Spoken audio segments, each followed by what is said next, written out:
Halloween night, 1998, in a sleepy small town. What starts as the typical October 31st holiday quickly devolves into a night of pure terror in Night of the Jack-O-Lantern by Reyes, a slasher novel that feels like it was ripped straight from that golden age of horror cinema.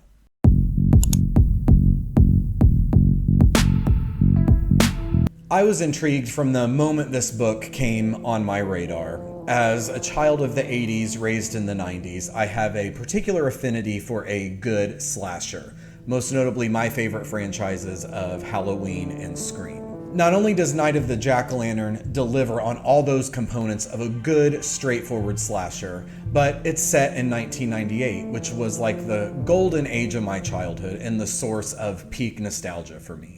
The author definitely knows his audience and was able to incorporate nuggets of that nostalgia that we all love while delivering a classic slasher with a unique supernatural element. I will mention that I received an advanced reading copy of this novel for free in exchange for this honest review, so let's get into it. The story opens with the resurrection of our antagonist, Jack. We don't know why he's dead, how he died, how long he's been dead, or really any details.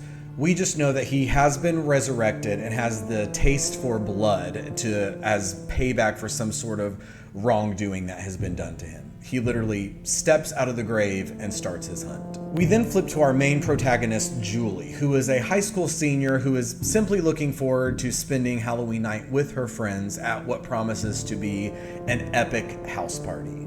As the sun sets on Halloween night, Jack closes in on his targets and crashes this party. Julie and all of her friends are high school students, so most of the characters in Night of the Jack-O-Lantern are children. And in my experience with novels that have a large presence of children as the cast of characters, the author writes them to be a little too innocent. There's only a few authors that come to my mind that actually write children well. In Night of the Jack-O-Lantern, these kids are very realistic. They're drinking at the party, the girls are wearing provocative costumes, and the dialogue felt like it was ripped straight from my high school experience. I appreciated that realism of the characters, and it made it way easier for me as the reader to identify and care about these characters. Speaking of the characters, I found most of them to be pretty well developed for such a short novel. Julie, our main protagonist, is a relatable final girl without being too cliche.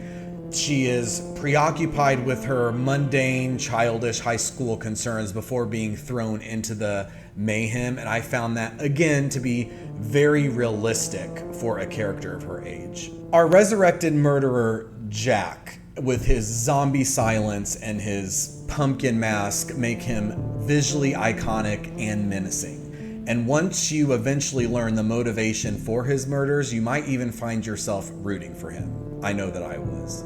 The supporting cast of Julie's brother and various friends provided the perfect outlet for general chaos while allowing Julie to shine through as the true protagonist. The author captures a high school Halloween night in the late 90s perfectly. Again, I felt like this was taken right from my childhood experience during the same time period. I love the combination of small town, 90s nostalgia, and the general innocent trick-or-treating backdrop going on behind the mischievous high school party. Reyes nailed the pacing with this one. It balances suspenseful buildup with true scares. I mean, Jack seemed to come out of absolutely nowhere in certain scenes, and it delivers action-packed, creative kills. Now, the extreme horror fan in me would have liked to see a bit more violence and gore. Maybe we can get more of that in a sequel. Speaking of sequels, as was the case with another book by this author, After the Pink Moon, I've reviewed that on my channel and I will link that video above. I feel like he has kind of set us up for a sequel to Night of the Jack-O-Lantern, and I hope this is the case. I want to hear more about Jack's backstory, and I also want to hear what his spirit or consciousness or whatever is up to while he's in the grave before he's resurrected. Night of the Jack-O-Lantern is perfect if you're a fan of vintage slashers but want a little bit of a fresh take. I recommend this if you're looking for a bloody, atmospheric read for the Halloween season. Night of the Jack-O-Lantern is set to be released just in time for the Halloween season on October 1st. I will put a link in the description below if you would like to check it out. It's available for pre-orders in ebook format, and then after release date it will be available in both paperback and hardcover.